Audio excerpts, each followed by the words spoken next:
So obviously not every parent out there can get their child into a Tools of the Mind classroom. When I came back from seeing Tools of the Mind classrooms, my daughter was probably 3.5.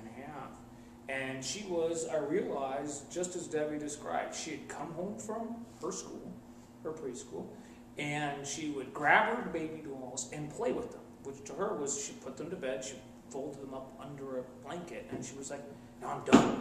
What do I do now? It's like taking her a minute. And she was out of ideas, and she didn't know what to do. And I just thought, I'm just going to extend her play. So I said, well, why don't you pretend it's tomorrow, and you should wake them up and serve them breakfast, and then take them to school, and then teach them. And she was like, God, I could do all that. And next 90 minutes, she was lost, pretending to be the mommy and the teacher. And she did it all. She was there. She had them in school for a good 45 minutes, teaching them stuff. This whole idea of like introducing social problems. So what you were saying, the social problem is that she's waking up, and so now what happens? But a lot of times parents don't think of that. So you can say, so what if your baby was really sick? Then what would you do? And how would you feel about that? Yeah. And use that as a way to extend the play of just putting the baby to bed, making it a bigger thing than it is.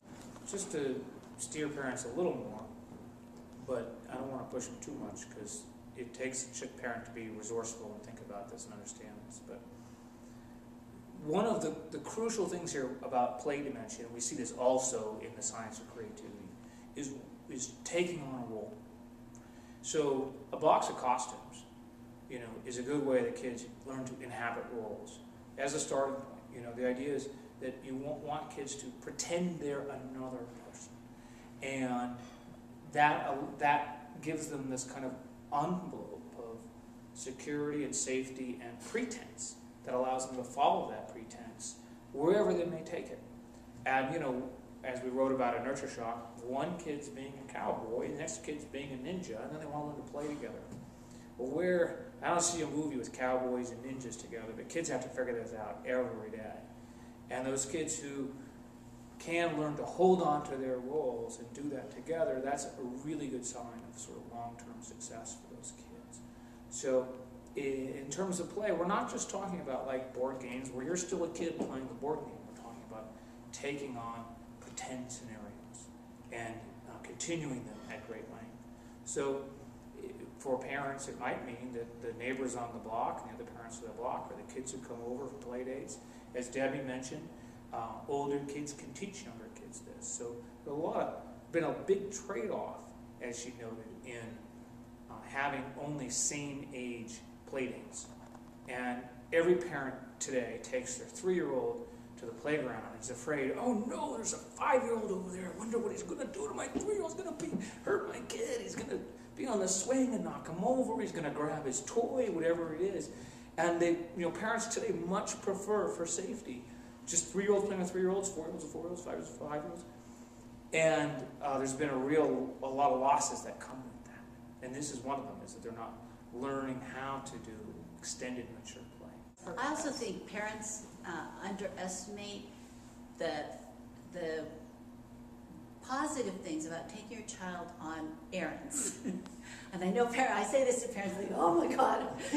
But in reality, when you think about how 20 years ago when we took kids to a grocery store, they sat up next to you and they watched all the people buying things and stuff. And you may say, oh, he's the cashier and he's doing this and that. Nowadays, kids go to the grocery store and they sit in a car in the front of this cart. And what do they see? They see legs and, product going by. But parents should really think about using and talking to their children about the errands that they run so that they understand what things are going on. I mean, parents a lot of times turn on a video instead of having the child pretend to cook with them in the kitchen. That's a very simple thing to do. You just shut the TV off and you give him a pot next to you and you're stirring. You say, I'm stirring the stuff. What are you doing? Using everyday situations to interact and teach a role. So mommies do this, dads do that, that kind of thing. Parents don't realize that by making it maybe easier for them, what they've done is actually put children in a situation where they're kind of isolated from real life. Your dad you know, fed the cows, you went with them. You know, you did everything with your parents. They went to the laundromat, you went with them, and you watched. And you learned a lot about how people act in the roles that there are. But a lot of times now, parents spend a lot of time trying to keep the kid occupied rather than seeing the opportunity as something where they're going to learn something about life. So I always encourage parents, you know, shut the TV off and pull out a pot and let your child pretend to make food just like you. And they're so happy doing